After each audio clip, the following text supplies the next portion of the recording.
À l'audience, proposé par la Semaine sociale L'Ami, un podcast qui vous plonge au cœur des dernières évolutions du droit du travail.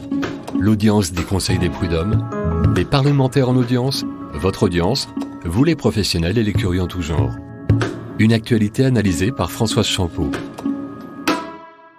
En jurisprudence, comme ailleurs, il y a des premières qu'il faut repérer, saluer et sous-peser. Le 17 décembre 2019, le Conseil des prud'hommes de Paris s'est distingué en consacrant une notion nouvelle, la discrimination systémique. Petit retour en arrière. 5 ans plus tôt, 25 travailleurs maliens sans papier frappent à la porte du Conseil des prud'hommes. Il faut dire que leurs conditions de travail sur le chantier de l'avenue de Breteuil, à Paris, à 2 pas des ministères, sont particulièrement indignes. Après 2 accidents du travail et le refus de l'employeur d'appeler les secours, la police et l'inspection du travail sont contactés par les salariés. L'employeur n'apprécie guère et interdit l'accès du chantier aux travailleurs maliens qui décident en retour d'organiser un piquet de grève. L'inspection du travail mène une enquête et dresse les constats au terme d'un procès-verbal de presque 300 pages. Je vous le résume.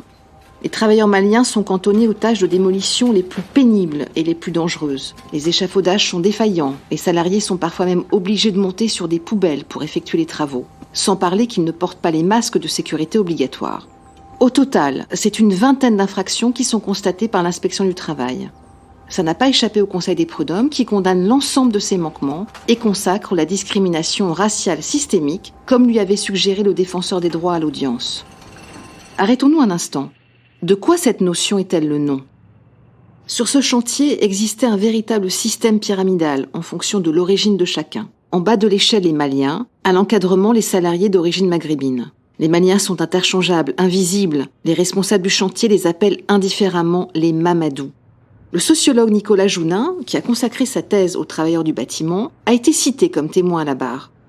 Le chercheur explique aux conseillers prud'hommes cette ethnicisation des tâches et des statuts. Il convoque l'histoire coloniale, les politiques migratoires françaises, les stéréotypes et préjugés sociaux qui ont relégué les travailleurs maliens aux basses œuvres. C'est un système qui est ainsi mis à jour avec des pratiques et des acteurs qui l'entretiennent et le pérennisent.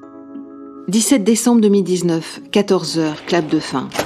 La motivation des juges prud'homaux est implacable. Je cite « Chaque groupe est ainsi prédestiné à certaines tâches, et cela non en fonction de ses compétences réelles, mais semble-t-il uniquement en fonction de son origine. » Le Conseil des prud'hommes pointe un système organisé de domination raciste. Cette reconnaissance de la discrimination systémique permet aux 25 travailleurs maliens d'être indemnisés à hauteur de 18 000 € et surtout de retrouver leur dignité. La discrimination systémique va maintenant vivre sa vie, cheminer. Après les juges, les avocats vont s'en emparer. On le sait, les secteurs de la restauration collective, du nettoyage, du tri des déchets sont le terreau de discrimination systémique et pourraient nourrir de nouveaux contentieux. L'avenir le dira. Retrouvez l'ensemble de nos analyses dans la Semaine sociale L'Ami sur liaisonsociale.fr.